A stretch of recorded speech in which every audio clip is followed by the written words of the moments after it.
નમસ્કાર દર્શક મિત્રો, કર્ણાટકની આજે જે ઇલેક્શન હતું, આજે મતદાન હતું અને તેની પ્રકાર આપણે વાત કરીએ તો હવે કર્ણાટકમાં તાજ કોના શિરે જશે તે 13 તારીખે મતદાન કેવું થયું છે અને ત્યારબાદ આપણે વાત કરીએ તો એક્ઝિટ પોલ શું આવે છે તેના પર પણ નજર રહેશે. પરંતુ કયા આધારે લોકોએ મતદાન કર્યું હશે, કયા કયા મુદ્દા છે તે કર્ણાટકમાં આજે લોકોએ ધ્યાને લીધા હશે અને તે જ રીતે તેમણે મતદાન કર્યું હશે.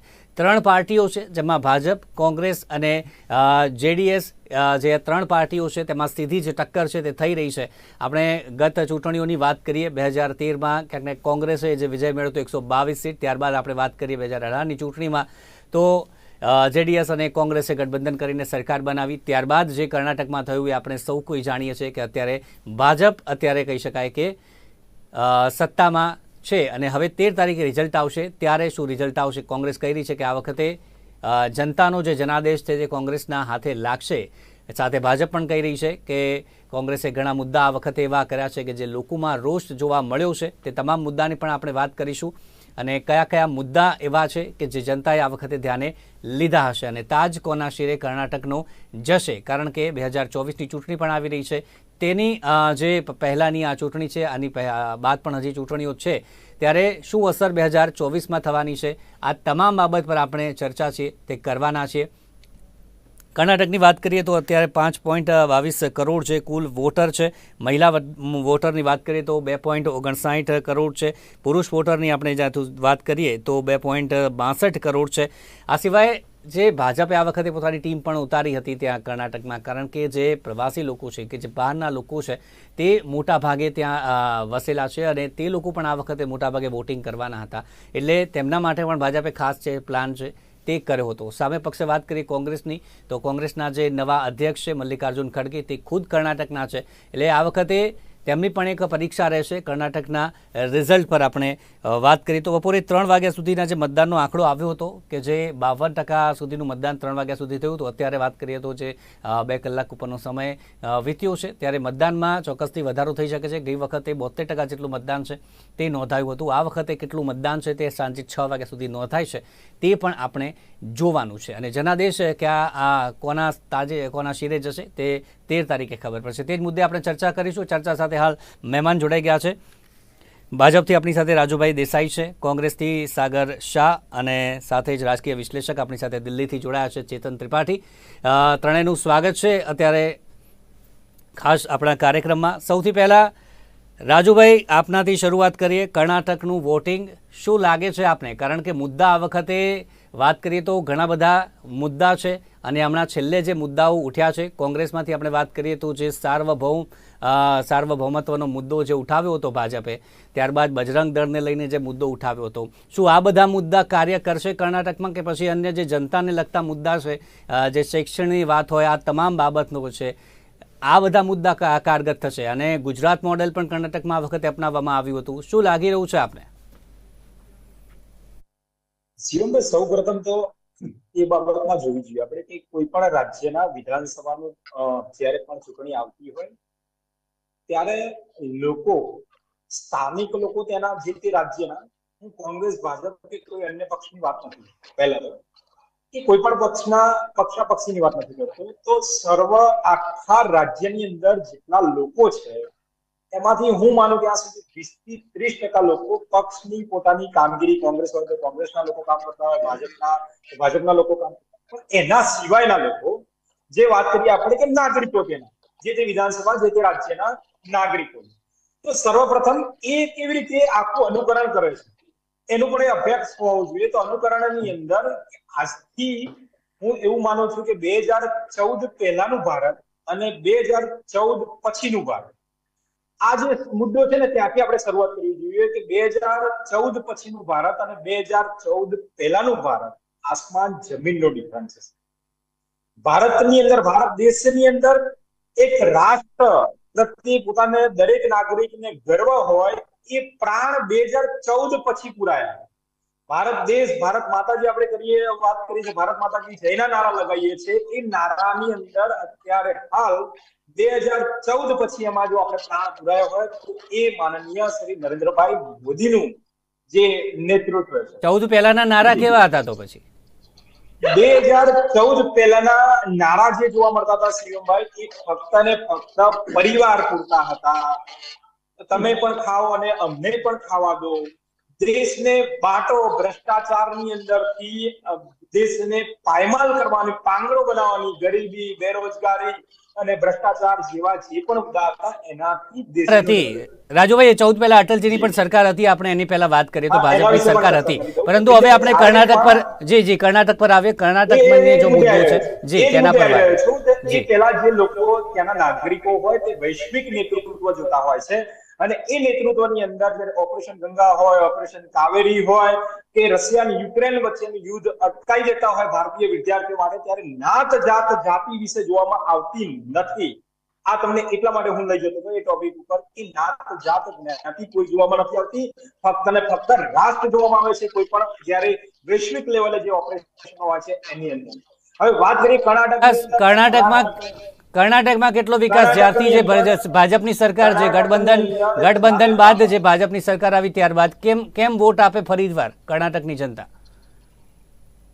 જી, કર્ણાટકની અંદર ત્યાંના સ્થાનિક લેવલે જે પણ આપણે પ્રશ્નોની વાત કરીએ છીએ, 6000 જે કિસાન સન્માન નિધિ છે, કેન્દ્ર સરકાર દ્વારા 6000 કિસાન સન્માન નિધિ આપવામાં આવે છે, એની સાથે એની રાજ્ય સરકાર 4000 આપે છે, એને પણ ડિવાઈડ કરે છે, અને કેન્દ્ર સરકારની સાથે પછી જે વિકાસના કામો હતા એ આખા ટેકનોલોજી સાથે જોડવામાં આવે છે, અને ટેકનોલોજી સાથે જોઈને આપણે આખા ભારત દેશની અંદર ઇલેક્ટ્રોનિક રાજધાની તરીકે બેંગ્લોરને કરવામાં આવે છે. તો એની સાથે સોફ્ટવેર હોય અને સોફ્ટવેરની આખું જો સિસ્ટમ આખા ભારત દેશની ગણવામાં આવતી હોય, હાર્ટ જે હૃદય તો એ બેંગ્લોર છે, તો એની સાથે ટેકનોલોજી સાથે આખા રાજ્યની દરેક યોજનાઓને જોડવામાં આવી. જે વિકાસશીલ જે રાજ્યો છે અને જે તે જિલ્લા છે એને વિકસિત તરફ દોરવા માટે છેવાડાના માનવી સુધી લોકોની યોજનાઓ પહોંચે અને એ યોજનાઓનો લાભ દરેક લોકો લેતા થાય, આ મુખ્ય એજન્ડા હતો. પણ વાસ્તવિકતા તેની શું થયું કે કોંગ્રેસ એક ડૂબતું જહાજ અને એને લોકો ધક્કો મારી રહ્યા છે, માનસિક દિવાળી ફૂંકાઈ ગઈ હોય એ રીતે બેફામ નિવેદનો કરે છે. એ પણ તમે જોયું કે બજરંગ દળ જેનું આપણે નિવેદનો વિશે આગળ વાત કરીશું. આપ નિવેદનો વિશે આગળ પણ આપણી પાસે આવીશ. સાગરભાઈ આપણી પાસે છે. સાગરભાઈ, કોંગ્રેસ આ વખતે કઈ રણનીતિ સાથે ઉતર્યું છે કર્ણાટકમાં? કારણ કે 2013ની ચૂંટણીમાં 122 સીટ, 2018માં આપણે વાત કરીએ તો સીધી જ 75 થી 78ની વચ્ચે આવી ગઈ, 80 સીટ આવી ગઈ. ત્યારબાદ હવે 2023 છે, 2018ની પહેલા આપણે વાત કરીએ તો 3 રાજ્યો પણ કોંગ્રેસ છે તે જીતી હતી, છતાં પણ કર્ણાટકમાં વોટ શેર છે તે ઓછું થયું, વોટિંગ જે ઓછું થયું. 2023 આવી રહ્યું છે, જે નિવેદનોની વાત કરી રહ્યા છે, નિવેદનો મુદ્દે પણ કોંગ્રેસને ઘેરવાનો પ્રયત્ન કર્યો છે. આ વખતે ફરીવાર વોટિંગ ઘટશે કે પછી આ વખતે અપ જશે? જુઓ, રાજુભાઈએ જે વાત કરી કે વિધાનસભાના ઇલેક્શનમાં લોકલ પબ્લિક એ ત્યાંના કાર્યકાળ અને ત્યાંનું જે કાર્ય થયું હોય છે, તેનો જે વિકાસ થયો હોય છે એને જોતી હોય છે, પણ એ ભૂલી જાય છે કે 2013માં કોંગ્રેસ હતી, 2018માં પણ કોંગ્રેસ જ હતી, એટલે જનાધાર એ કોંગ્રેસનો જ હતો, અને પછી આ લોકોએ સરકાર લૂંટી લીધી છે. આ છૂટેલી સરકાર નથી, આ છૂટેલી સરકાર નથી, આ લૂંટેલી સરકાર છે. બરાબર છે? એટલે 2014 પહેલાની વાત કરવી હોય તો તમે સેન્ટ્રલની વાત કરો, ત્યાંની લોકલ પબ્લિકની કે લોકલ જનતાની વાત ના કરો. લોકલ જનતાએ તો કોંગ્રેસને જ ધનાધાર આપ્યો છે 2013માં પણ અને 2018માં પણ. એટલે સ્વાભાવિક છે કે આ તમારી સરકાર જ નથી, આ તમે લૂંટી લીધેલી, ખરીદ ફરોખ્ત કરી લીધેલી 40% કમિશન વાળી સરકાર છે. એટલે આખા કર્ણાટકે એ જોયું છે કે તમે છેલ્લા 3 વર્ષથી આ લૂંટેલી સરકાર કેવી રીતે ચલાવી છે એ આખા કર્ણાટકની જનતાને ખબર છે. અને એટલે બેફામ નિવેદનોની શરૂઆત કોંગ્રેસે નથી કરી. તમે જો વિકાસ કર્યો હોત, તમે વિકાસ ગણાવી શક્યા હોત તો તમારે કર્ણાટકમાં જઈને ભારતના ગૃહમંત્રીએ ત્યાં જઈને વિનાશની રાજનીતિ ના કરવી પડત. શરૂઆત તમે કરી છે. તમે કહ્યું કે કોંગ્રેસ આવશે તો અહીંયા દંગા થશે. તો જો તમે ખરેખર વિકાસ કર્યો હોત, તમે વિકાસના કામો કર્યા હોત, પાછલી વખતે તમે આપેલા જે 600 વાયદા હતા મેનિફેસ્ટોના, એમાંથી તમે 10% પૂરા નથી કરી શક્યા. ગણીને 50-60 વાયદા પૂરા કર્યા છે. 600 વાયદામાંથી તમે 60 વાયદા પણ પૂરા નથી કર્યા. 10% તમે કામ નથી કર્યું. તમે છૂટેલી સરકાર નથી, તમે લૂંટેલી સરકાર છે. તમે 40% કમિશન લીધું એટલે ગૃહમંત્રીએ ત્યાં જઈને ડરીને એવું કહેવું પડ્યું કે જો કોંગ્રેસ આવશે તો અહીંયા દંગા થશે. અરે ભાઈ, જે પાર્ટીએ આ દેશને આઝાદી અપાવી, 55 વર્ષ આ દેશમાં રાજ કર્યું, જે કોંગ્રેસ પાર્ટીના સૌથી મોટા નેતાનું તમે આખા ભારતમાં 100 વર્ષ ચાલે એવું મોટું પૂતળું બનાવ્યું, તો તમે એવું કહેવા માંગો છો કે જે સરદાર વલ્લભભાઈ પટેલનું પૂતળું તમે બનાવ્યું એ સરદાર વલ્લભભાઈ પટેલ દંગા પાર્ટીના નેતા છે? તમને શરમ આવી જોઈએ. બેફામ નિવેદનોની શરૂઆત તમે કરી છે, પછી જ્યારે કોંગ્રેસ પાર્ટી તરફથી નિવેદનો થયા તો તમને એવું કહેવા માંગો છો કે કોંગ્રેસે બેફામ નિવેદનો કર્યા? શરૂઆત તમે કરો છો, તમે ટોલરેટ કરી શકતા નથી, કોંગ્રેસ એન્ડ કરે છે. અને બીજી વાત, તમે બજરંગ દળની વાત કરો છો, તમારા માટે તો બજરંગ પુનિયા પણ ત્યાં આગળ જંતર મંતર ઉપર છેલ્લા 20-25 દિવસથી બેઠો જ છે. તો બજરંગ દળનું નામ બજરંગ હોવાથી એની તમે સરખામણી બજરંગ બલી સાથે કરો છો, તો બજરંગ પુનિયા પણ એક એથ્લેટ છે, એ પણ ભાજપની સામે કહી રહ્યો છે કે ભાઈ અમને ન્યાય આપો. અને ગુજરાતની અંદર હમણાં બાબુ બજરંગીને પણ તમે છોડી દીધો.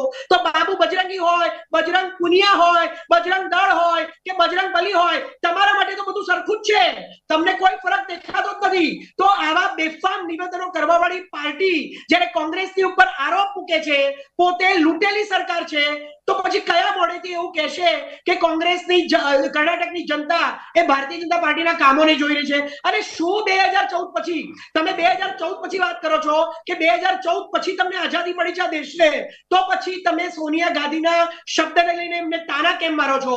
તમે એમની ઉપર કેસ કેમ કરો છો? અને ખરેખર તો સોનિયા ગાંધી એ શબ્દ બોલ્યા જ નથી, એ તો ટ્વીટમાં ભૂલથી લખાઈ ગયું છે. તો તમારી ભારતીય જનતા પાર્ટીના રિયલ હેન્ડલ ઉપરથી પણ ભૂલથી ઘણા બધા એવા ટ્વીટ થઈ ગયા છે. એવું પણ ટ્વીટ નરેન્દ્ર મોદીના ટ્વિટર ઉપરથી થયું હતું કે લિંગાયત જોડે ભારતીય જનતા પાર્ટીએ ગદ્દારી કરી છે. તો આવા ટ્વીટ તો તમારી ભારતીય જનતા પાર્ટીની નરેન્દ્ર મોદીના હેન્ડલ ઉપરથી પણ થાય છે.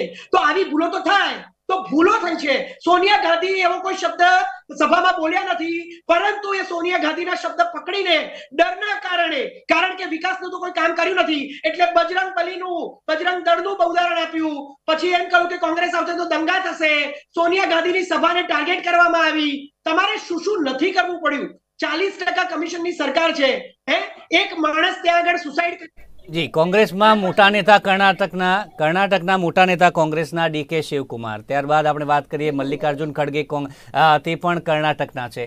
એક જૂથ છે કે જે મલ્લિકાર્જુન ખડગેને જે મુખ્યમંત્રી રૂપમાં જોવા માંગે છે, મોટા નેતા ડીકે શિવકુમાર છે. ક્યાંક ક્યાંક જૂથબંધી કોંગ્રેસમાં ત્યાં કર્ણાટકમાં ચૂંટણી પહેલા જે સામે આવી છે, પરિણામ બાદ શું થશે?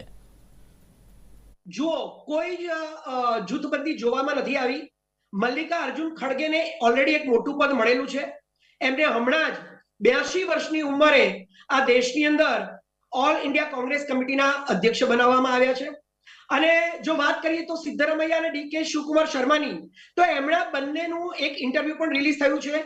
એ લોકો બંને અન્ડરસ્ટેન્ડિંગથી કામ કરી રહ્યા છે. કોઈ જાતની જૂથબંધી છે નહીં. જો જૂથબંધી હોય, જો મલ્લિકાર્જુન ખડગે એમ્બિશિયસ હોય પ્રધાનમંત્રી બનવા માટે, કર્ણાટકના મુખ્યમંત્રી બનવા માટે, તો પછી ભારતીય જનતા પાર્ટીએ, એમના એક નેતાએ, મણિકાંત રાઠોડે એવું કાવતરું શું કરવા કરવું પડે છે? શું કરવા કરવું પડે છે? એમના ફોન વાયરલ થયા છે, રેકોર્ડેડ ફોન, કે મલ્લિકાર્જુન ખડગે 82 વર્ષની ઉંમરના આટલા અનુભવી દલિત નેતા, કોંગ્રેસના આટલા મોટા અધ્યક્ષ નેતાને, એમના પરિવારને, એમની પત્નીને, એમના બાળકોને આ ભારતીય જનતા પાર્ટીના લોકો મારી નાખવા માટે ષડયંત્રો અને કાવતરા કરી રહ્યા છે, હે?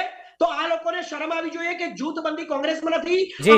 તો ત્યાંના લોકલ મોટા નેતાઓ પણ છે, ડીકે શિવકુમાર છે, સિદ્ધરમૈયા છે, મલ્લિકાર્જુન ખડગે છે, રાહુલ ગાંધી છે, પ્રિયંકા ગાંધી છે. તમારી પાસે તો ત્યાં લોકલ કોઈ મોટો નેતા જ નથી રહ્યો.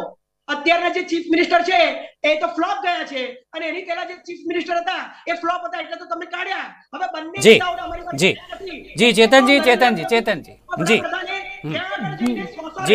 चेतन जी, जिस प्रकार से, जी सागर भाई जी पीछे आओ अपने पास। चेतन जी, मुद्दे बहुत सारे अभी कर्नाटक में हम देख रहे हैं अभी भारतीय जनता पार्टी का जिस प्रकार का काम है इतने सालों में, जो जब से भारतीय जनता पार्टी ने सत्ता संभाली है तब से लेके अब तक हम बात करें, जिस प्रकार से अभी हमारे भाजपा के प्रवक्ता ने भी बोला कि क्या क्या काम किए गए हैं, आपके नज़रिए से हम देखें अब तो कांग्रेस है, 2013 की बात करें, 2018 की बात करें जो सरकार बनी थी, उसके बाद भारतीय जनता पार्टी आई, इस बार रुख किस बाजू दिखाई दे रहा है? क्योंकि मुद्दे में बजरंग बली का जो हो, बजरंग दल का मुद्दा जो हो, हिंदुत्व का मुद्दा हो, उसके बाद जो सार्वभौमत्व की बात आई है जिसपे भारतीय जनता पार्टी कांग्रेस पे जो केस करने की बात कर रही है, कौन से मुद्दे इस बार कर्नाटक में ज्यादा मायने रखेंगे?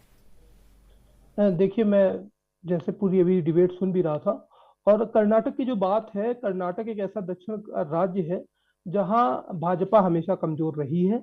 भाजपा जब आप देखिए, जब भाजपा पीक में होती थी, जब येदुरप्पा जो इनके पास बहुत बड़े नेता थे, अभी तक मुझे लगता है कर्नाटक में भाजपा की पॉलिटिक्स में येदुरप्पा बहुत ही स्थापित नेता थे भाजपा के लिए। तो उस समय भी भाजपा वहां पूर्ण बहुमत की सरकार नहीं बना पाई थी। ठीक है, फिर जब मोदी जी का बहुत करिश्मा चल रहा था, तब भी 2018 और 2018 में भी उनकी कोई सरकार की वो नहीं। तो भाजपा के लिए वो कमजोर है। और पिछले 5 साल में जिस तरीके से बोमई की सरकार पहले लगातार उन पर भ्रष्टाचार के आरोप है, 40% कमीशन है, और भी तमाम ऐसे मुद्दे हैं जिन पर लगातार वो बैकफुट पे रहे हैं। प्लस बोमई की अपनी कोई आइडेंटिटी नहीं है। आप भाजपा इस बात को, भाजपा के नेता भी मानते हैं कि वो उनको कहीं ना कहीं वो एक कमजोर मुख्यमंत्री के रूप में देखा जाता है। तो अब वहां, और फिर 5 साल का ये, उसके उलट अगर देखा जाए तो कांग्रेस ने दो चीजें की। पहली चीज ये की कि कांग्रेस ने वहां पे स्थानीय मुद्दों पर, जो वहां के लोकल मुद्दे थे, उन पर चुनाव लड़ने की कोशिश की। पूरा चुनाव कैंपेन उन्होंने उस पर ही लड़ा, क्योंकि वो उस प्रयोग को वो हिमाचल में कर चुके थे, वहां वो सफल रहे थे। तो उन्होंने उस प्रयोग को दोहराने की कोशिश की कि हम यहाँ पर भी स्थानीय मुद्दों पर चुनाव लड़ेंगे, चाहे वो डेयरी का मुद्दा हो, ठीक है, या आपकी 40% कमीशन का मुद्दा हो। सरकार के खिलाफ जो एंटी इंकम्बेंसी थी उसको भुनाने की कोशिश की। फिर आते हैं लीडरशिप पे। देखिए, कांग्रेस के पास कर्नाटक ही एक ऐसा राज्य है जहां पे स्टेट लीडरशिप बहुत मजबूत है। सिद्धारमैया जी हैं, जिनकी आज की डेट में आप मानिए कि कर्नाटक में सर्वमान्य नेता, अगर कोई एक ऐसा नेता है जिसको सब मानते हैं, सिद्धारमैया की आइडेंटिटी बहुत बड़ी है। फिर डीके शिव कुमार थे, जिनके पास का रिसोर्स मैनेजमेंट अच्छा है। तो क्योंकि कांग्रेस के पास स्टेट लीडरशिप थी, बीजेपी के पास स्टेट लीडरशिप कमजोर है, तो बीजेपी ने उसको काउंटर करने के लिए अपनी नेशनल लीडरशिप को पूरा झोंक दे दिया है। आप देखे थे उनके जो नेशनल प्रेसिडेंट हैं जेपी नड्डा, उन्होंने बहुत सारी रैलियां की हैं, अमित शाह जी ने पूरी रैलियां की हैं। इसके बाद प्रधानमंत्री जी ने खुद बागडोर अपने हाथ में संभालते हुए कई तूफानी रोड शो कर दिए। अब इन सब चीजों के बीच में हुआ ये है कि ये मुद्दा पूरी तरीके से स्थानीय मुद्दे बनाम नेशनल पॉलिटिक्स, जो बीजेपी नैरेटिव सेट कर रही है वो नेशनल पॉलिटिक्स के ऊपर सेट कर रही है, कांग्रेस उसको स्थानीय मुद्दों पे रखने की कोशिश कर रही है। तो ये स्थानीय, लोकल वर्सेस नेशनल का चुनाव होने की कोशिश हुई है। उसमें जो कांग्रेस को फायदा हो रहा है वो हो रहा है एंटी इंकम्बेंसी का इनके खिलाफ, और जो उनके पास मजबूत लीडरशिप है।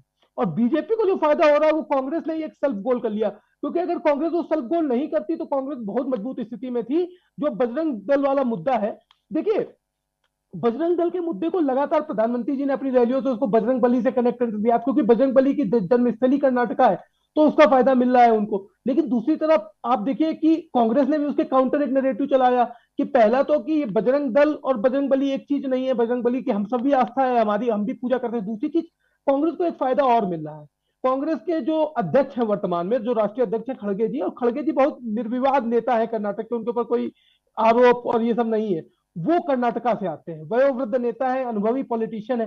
वो जिस जाति से आते हैं, एससी कम्युनिटी से आते हैं, वो 18% एससी कम्युनिटी का वोट है वहां पे। तो ये सारे फैक्टर कांग्रेस के फेवर में जा रहे हैं। हालांकि जो कैंपेन लास्ट में 3 से 4 दिन चला है, उस कैंपेन का असर बीजेपी को फायदा मिल रहा है, लेकिन मुझे नहीं दिखता है कि बीजेपी बहुत कोई कंफर्ट मेजोरिटी की तरफ बढ़ रही। मेजोरिटी तो नहीं मिल रही है बीजेपी को। अब एक समीकरण ये है, जैसे कि पॉलिटिक्स हमेशा परमुटेशन कॉम्बिनेशन का गेम चलता है, कि अगर कांग्रेस की संख्या बल कम रहता तो ऐसी सिचुएशन में फिर वहां पर आप, क्योंकि बीजेपी के पास मसल पॉलिटिक्स करती है, फिर बीजेपी जैसा 2018 में आपने देखा था, ठीक है, कि भले ही कांग्रेस पहले सरकार बना ले फिर सरकार गिरा दे, लेकिन अभी अगर आप मुझसे ये कहिए कि बीजेपी को क्लियर मैंडेट मिला है, तो क्लियर मैंडेट नहीं मिल रहा है। कांग्रेस को आज के 15 दिन पहले तो क्लियर मैंडेट मिल रहा था। अभी जो स्थिति है उसमें ये कहना, आज कितना वोटिंग परसेंटेज रहता है शाम 6 बजे तक, उसके बाद ये देखने की स्थिति होगी कि क्या क्या स्थिति बनती है। लेकिन ये मान के तो चलिए कि इस चुनाव में कांग्रेस ने स्थानीय मुद्दों को मजबूती से लड़ा है।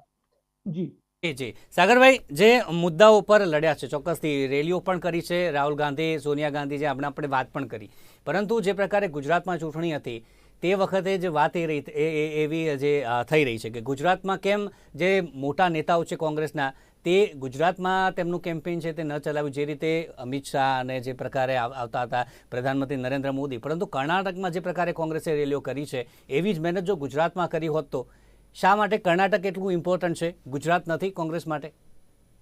જો કોઈ પણ સ્ટેટની કમ્પેરિઝન તમે ના કરી શકો, કારણ કે ગુજરાત એ દરેક સ્ટેટ ગુજરાત નથી અને દરેક સ્ટેટમાં ગુજરાતીઓ નથી રહેતા.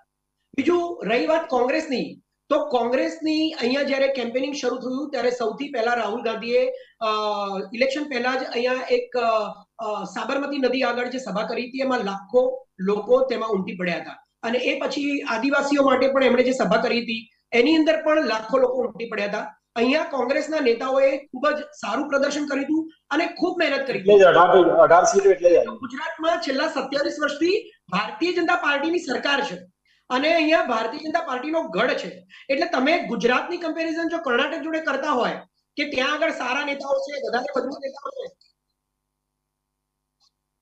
કોઈ રાજ્યની નથી. આપણે ચૂંટણી પ્રચારની જેટલી મહેનત કર્ણાટકમાં જે સોનિયા ગાંધી હોય કે પ્રિયંકા ગાંધી હોય, આ તમામે જે મહેનત કરી છે, જેટલા રોડ શો કર્યા છે, આપણે ગુજરાતમાં જે રોડ શોની કમ્પેરિઝન કરીએ, સ્ટેટની કોઈ કમ્પેરિઝન નથી. આપણે તમે એવું જ કહ્યું ને કે ત્યાં આગળ જે રીતે મજબૂત થઈ હતી, તમે લોકોએ કેમ્પેનિંગ કર્યું, એવું કેમ્પેનિંગ જો ગુજરાતમાં કર્યું હોત તો ગુજરાતમાં કર્યું જ છે. ગુજરાતમાં કોંગ્રેસે કેમ્પેનિંગ જોરદાર રીતે કર્યું છે. કર્ણાટકમાં સંખ્યા ગણી લઈએ આપણે કેટલી કરી. શું કર્ણાટકમાં?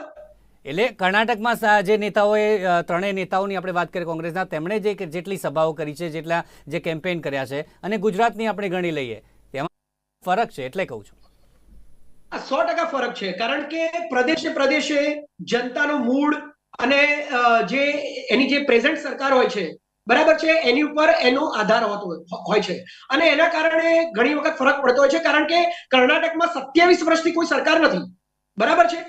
ત્યાં આગળ સરકાર બદલાતી રહે છે અને કર્ણાટકની અંદર છેલ્લા 2 ટર્મ્સથી આમ જુઓ તો કોંગ્રેસની સરકાર છે અને આ જે સરકાર છે, મેં કહ્યું કે એ લૂંટેલી સરકાર છે, ચૂંટેલી નથી. અને અહીંયા ગુજરાતની અંદર એ ભારતીય જનતા પાર્ટીનો, નરેન્દ્ર મોદીનો પોતાનો ગઢ છે. એટલે અહીંયા જેટલી પણ સંસ્થાઓ છે અને જેટલી પણ ઇન્સ્ટિટ્યુશન છે ગુજરાતની અંદર, એનું આખું કેપ્ચરિંગ થઈ ગયું છે. તમે જુઓ કે હમણાં જ આ કોર્ટે જે રાહુલ ગાંધીની સદસ્યતા ઉપર રદ થયું એના ઉપર જે ફેસલો આપ્યો, 3 કોર્ટ, નીચલી કોર્ટ, પછી સેશન કોર્ટ અને હાઈકોર્ટ, એની અંદર એક જ જજમેન્ટ આપ્યું છે, કોઈ બદલાવ નથી. અને બાબુ બજરંગીને જ્યારે રિહા કર્યો ત્યારે એણે કહ્યું કે મને છોડાવવા માટે આપણા દેશના વડાપ્રધાને, એ વખતે તત્કાલીન મુખ્યમંત્રીએ કોર્ટની અંદર જજીસ બદલી નાખ્યા છે. એટલે કોંગ્રેસ એવું માની રહી છે કે ભાજપે તમામ ન્યાયતંત્ર ઉપર આરોપ થઈ રહ્યા છે. સાગરભાઈ, એટલે કે ભાજપે જે તમામ જે આપ કહી રહ્યા છો કે ભાજપ શાસિત છે, 27 વર્ષથી ભાજપ છે, એટલે તમામ ઇન્સ્ટિટ્યુશન કે કોઈ પણ હોય તે ભાજપના ગુણગાન ગાય છે, ભાજપ તરફી છે. એટલે ગુજરાતમાં કોઈ કેમ્પેન નહીં કરવાનું, ગુજરાતમાં કેમ્પેન જ નહીં કરવાનું. પબ્લિક ડોમેનમાં વિડિયો છે, એ વિડિયોમાં ભારતીય જનતા પાર્ટીના નેતા કહી રહ્યા છે કે મને છોડાવવા માટે એ વખતના તત્કાલીન મુખ્યમંત્રીએ કોર્ટો કરી દીધી અને કેન્દ્રના રિજ્જુજી કહે છે કે 90% કે અમને સપોર્ટ કરે છે. સભાના અવસ્થામાં ડિબેટ કરવાની જરૂર છે. ન્યાયતંત્રની ઉપર પણ કોંગ્રેસે પહેલા જ હાર કેમ, એટલે કોંગ્રેસે પહેલાથી કે તમામ ભારતીય જનતા પાર્ટીની ફેવરમાં છે, એટલે આપણે કેમ્પેન જ નથી કરવું, આપણે હાર માની લેવાની. અમે કેમ્પેન કર્યું છે, મેં તમને એવું કહ્યું જ નથી. મેં તમને એમ કહ્યું કે કોંગ્રેસે સારું પ્રદર્શન કર્યું છે, કોંગ્રેસે પોતાની શક્તિ મુજબ જોરદાર પ્રદર્શન કર્યું છે, પણ કર્ણાટક અને ગુજરાતની કમ્પેરિઝન ના થઈ શકે. અહીંયા જે પ્રદર્શન કરવામાં આવ્યું હતું ને ત્યાં જે પ્રદર્શન છે, ત્યાં ઓલરેડી કોંગ્રેસનો માહોલ છે, બરાબર છે. કારણ કે 2 ટર્મથી કોંગ્રેસ છે, તો ફરક પડવાનો છે.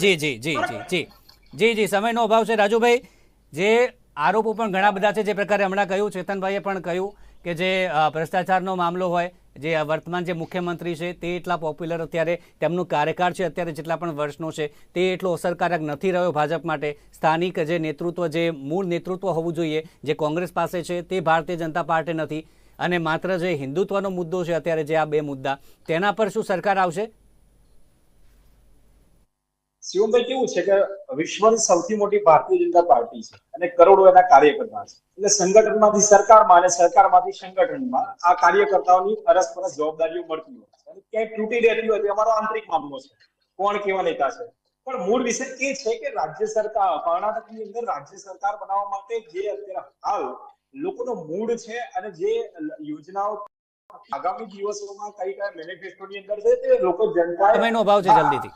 જી, જનતાએ પોતાનું મૂડ બનાવી દીધું છે. PFI, popular front of India જેવી જે આતંકવાદી સંગઠનો પર બેન મારેલી, એમાં એમને પણ આ હમણાં શીખવાડ્યું 2013 થી 2018 એમના મુખ્યમંત્રીએ 1700 જેટલા કેસ અને 1700 જેટલા પેલા એમને જેલમાંથી છૂટા કરેલા. એ ન્યાયતંત્રની વાત કરવા જતા હોય ને તો ન્યાયતંત્રની ઉપર જવા માંગે છે કોંગ્રેસ.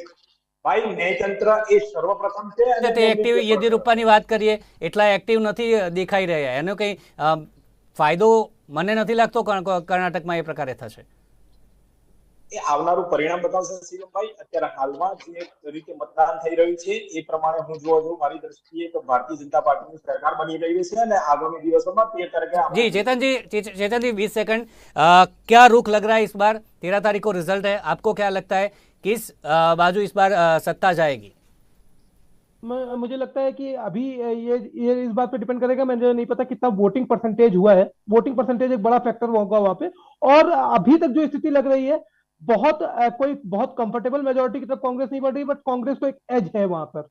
कांग्रेस को वहां पर एक एज है और बीजेपी ने उस एज को कम्बैट करने की कोशिश की है, बट अभी भी स्टिल जो है कांग्रेस वहां पे एज पे है, कांग्रेस को फायदे में है.